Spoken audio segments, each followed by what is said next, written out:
What's up gamers, Dreamcastguy here, talking today about Diablo IV, because this is a project that seems to have a lot of fans extremely worried, and for good reason. It's pretty obvious that over the course of last year, Blizzard has had some major screw-ups. We've seen their stock beginning to fall. They banned a player just for a little bit of free speech in Hearthstone, and now they've had the disastrous launch of Warcraft 3 Reforged. People at this point are kind of in a place where pretty much nobody actually trusts Blizzard. So what I want to try and do today is take a look at the cold hard facts, the goods and the bads of what we know so far about Diablo IV. Now obviously I am an ultra hardcore lifelong Diablo fan. As soon as these games came out, I started picking them up and got incredibly invested. I mean, this is even the PlayStation version of Diablo 1. I've read all the Diablo books. In fact, this is my original copy of Diablo 2, and even now looking at it, my hands kind of tremble with excitement just because of all the thousands of hours of epic adventures we've had in this franchise.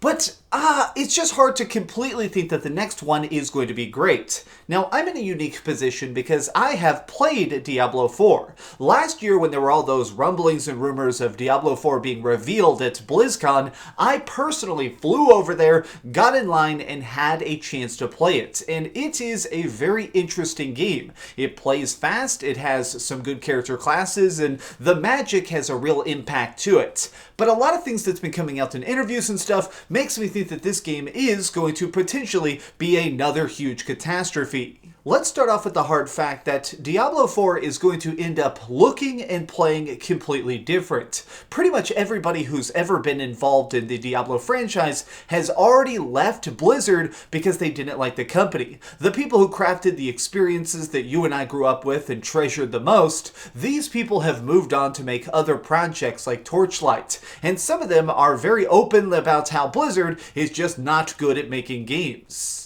Let me give you a specific example. So this guy here is Max Schaefer. He's one of the talented developers that originally created Diablo in the first place. He is a genius of game design, and recently he sat down with an interview and talked about the nature of dungeon crawlers and the industry in general, and he said this: "The old Blizzard is gone. When we quit, there was like 180 employees total. There's thousands now. The whole empire is different, and Activision didn't have any influence. At that point, it was just Blizzard and then some anonymous corporate owner, Vivendi or whoever. But that was it. So now Blizzard is a video game empire that has to appease shareholders and all that sort of stuff." That may sound like a tiny detail, but it's actually monumental, because when you think about classic Blizzard games or even things like early Diablo, the reason completely that these games were so fun and addictive is because the game developers didn't ask questions. It was a tiny team making the game that they themselves wanted to play. But as they increase the budget and increase the teams, it kind of waters down that distilled magic. Instead of just having a couple classes that had very unique talents and very fanciful spells that could blow up the universe, instead it had to be more generalized, more accessible, more play-tested, and for better or worse, we're now kind of getting games by committee. We're getting Blizzard projects that don't have that real spark of creativity and ingenuity. But things go on. Blizzard is actually, just to give them credit, they've been talking a lot and very directly about Diablo IV in interviews and stuff. This is a good thing because it gives us a lot of information to dig through and analyze, but some of the things they're already saying about Diablo IV have me extremely worried. Like one of the main ones, this is going to be an always online experience that you cannot play without the internet. Even if you're playing by yourself, you can turn your lobby to private so nobody will join you.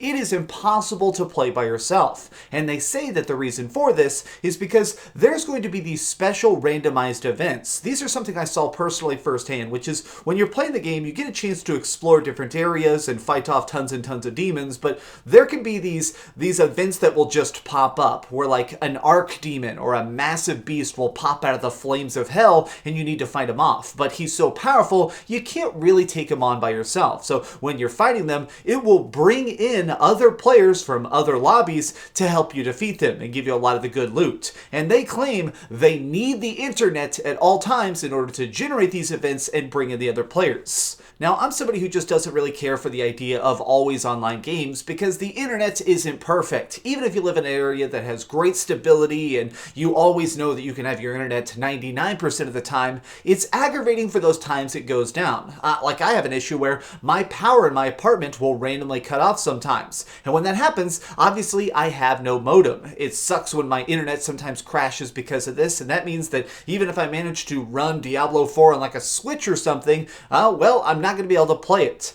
But the problems go a little bit deeper than this when it comes to monetization. They've been talking to people and they've said very clearly right up front that they want to have multiple tiers of purchases essentially, which is that when you boot up Diablo 4, there will be loads of cosmetic microtransactions that allow you to purchase better looking clothes, maybe transmogrify or dye your clothing. It seems like there's going to be a lot of microtransactions that are only cosmetic, but they have said that separately there's going to be paid expansion packs. So much in the same way, back in the day we got things like, this is the Diablo II expansion, Lords of Destruction, a super cool one, added in a lot of extra content, but they've also talked a little bit about the idea of seasons, about maybe having tons and tons of big updates periodically to keep the entire fan base invigorated and focused. Will we have to pay for those? Is this going to be a thing where I'm constantly having to pay $5 or $8 every 2 or 3 months just to keep into the game? Will this have a subscription fee?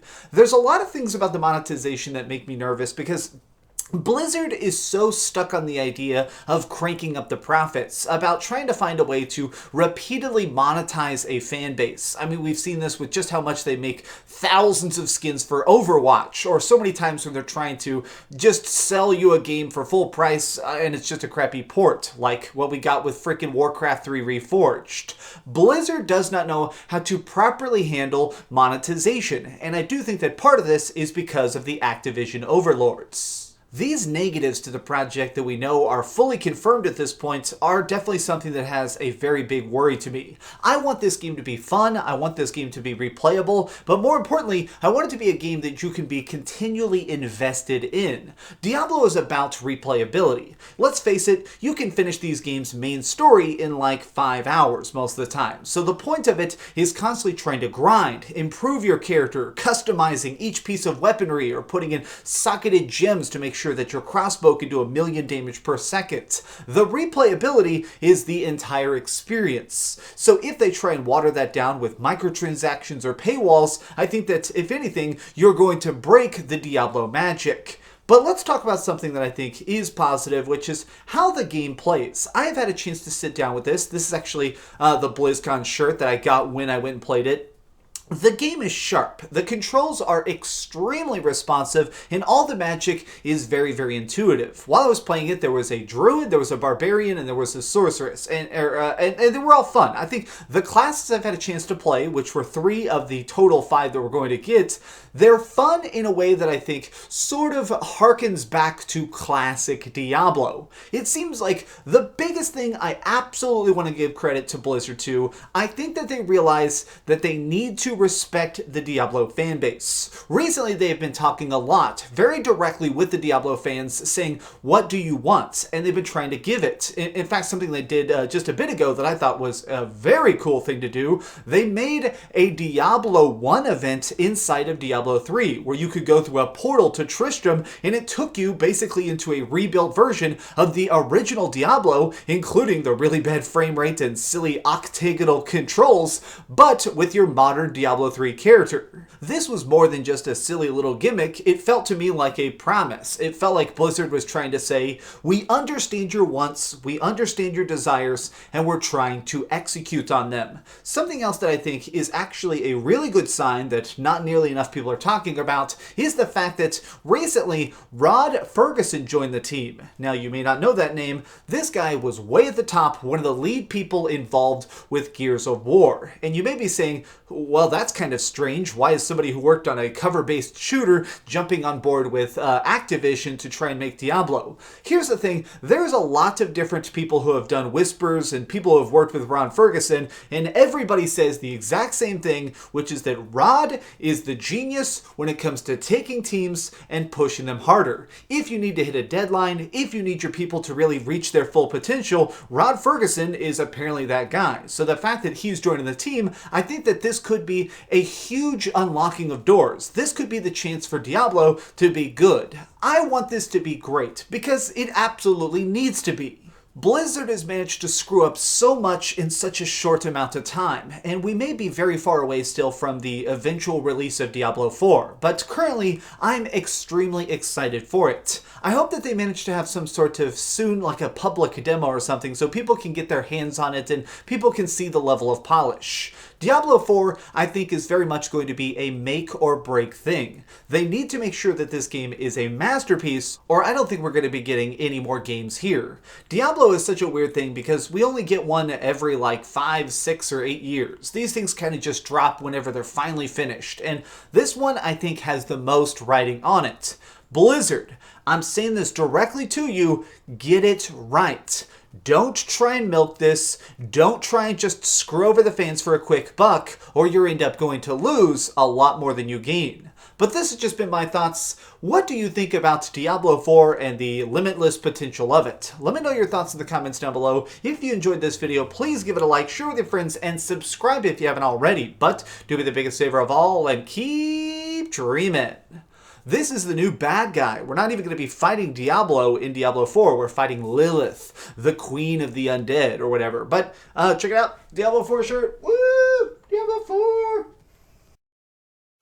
Thanks so much for watching that video. If you want to see something else, you can always click this link to see what I put up last, or, subscribe and see what's coming up next. Also, I promise that whatever I do, it'll try not to suck.